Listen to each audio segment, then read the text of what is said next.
Coisas que eu não deixo a minha filha de 14 anos fazer. Ela não pode ter o WhatsApp e ela também não sente falta. Você sente falta? Não.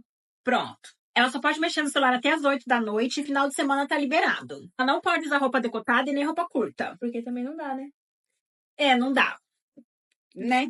Não. Não pode fazer tatuagem. Bem, né? O quê? Ai, você é uma criança, não pode fazer tatuagem. Por isso mesmo, né? Muito bem. Ela não pode namorar também. Por que você tá vermelha? Você namora, Beatriz? Hã? Temos uma descoberta aqui no vídeo, gente. Calma.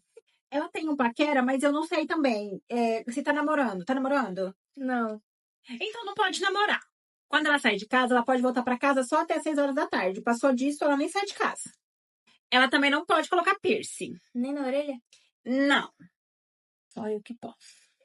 Ela também não pode namorar, só vai namorar depois que acabar a faculdade.